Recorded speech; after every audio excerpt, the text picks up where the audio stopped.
భక్తి ఛానల్కి స్వాగతం. జై Shri Ram, Har Har Mahadev. Udhayanidhi Stalin, chief minister of Tamil Nadu కొడుకోడు. లాస్ట్ ఇయర్ మీకు తెలుసు కదా, ఒక పనికిరాని కామెంట్ కాదు, పనికిరానిదే చాలా చాలా భయంకరమైన కామెంట్ చేశాడు. సనాతన ధర్మం ఒక వైరల్ ఫీవర్ లాంటిది, దాన్ని ఇరాడికేట్ చేయాలి, దాన్ని అర్జెంటుగా నిర్మూలించాలి అని చెప్పి ఏదో మాట అన్నాడు. దానికి చాలా మంది అఫెండ్ అయ్యారు. వేరే చాలా స్టేట్లో అతని మీద కేసులు పడేసరికి ప్రతి స్టేట్కి ఆల్రెడీ కోర్టుకి హైదరాబాద్ క్రిమినల్ కేసు ఇది. దాంతో మనడేమో అన్నింటినీ క్లబ్ చేయమని చెప్పి సుప్రీంకోర్టులో ఒక పిటిషన్ పడ్డాడు. సుప్రీంకోర్టులో ఒక పిటిషన్ ఏమిటంటే, ఈ అన్ని కేసులని ఒక తాట కింద తీసుకొచ్చి ఒక కేసు కింద పెడితే నాకు సులువుగా ఉంటుందని చెప్పాడు మన పాపం.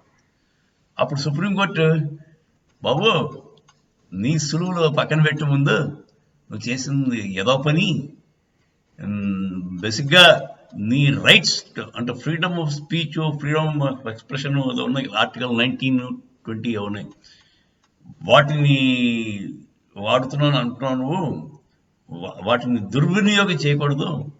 వాటిని ఎంత మట్టుకు వాటి లిమిట్స్ ఉంటాయి, ఆ లిమిట్స్ దాటితే దుర్వినియోగం అవుతాయి. నువ్వు యు ఆర్ నాట్ ఎ లే మ్యాన్.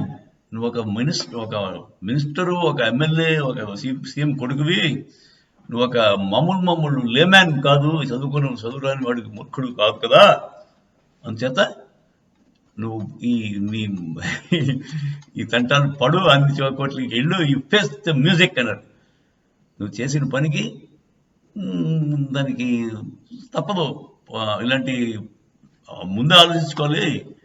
నువ్వు చేసే ఇలాంటి మాటలు అనే ముందు దాని కాన్సిక్వెన్సెస్ ఎలా ఉంటాయి, దాని పరిణామాలు ఎలా ఉంటాయి ఆలోచించుకోకుండా దిగడం అది నీ తప్పు.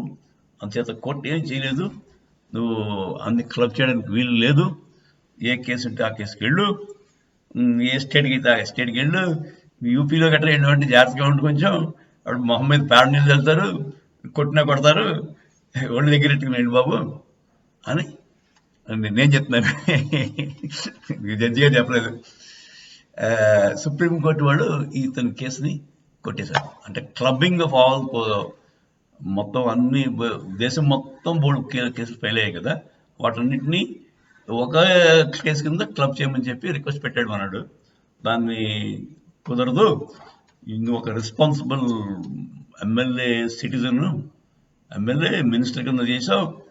So you're not a layman. నువ్వు ఒక మామూలు సామాన్య మానవుడిని, నాకేం తెలియదండి అని చెప్పడానికి అవకాశం లేదు. కనుక నువ్వు ఈ కాన్సిక్వెన్సెస్ అంటే ఈ పరిణామాలు ఇలా ఉంటాయని ముందే ఆలోచించుకోవాలి. ఏదైనా యాక్షన్ చేసినప్పుడు దానికి రియాక్షన్ ఉంటుంది కదా. అందుచేత ఈ clubbing of cases is not possible అని చెప్పేసి రిజెక్ట్ చేశారండి. ఇప్పుడు మనవాడికి దోల తీరుతుంది. జై శ్రీరామ్.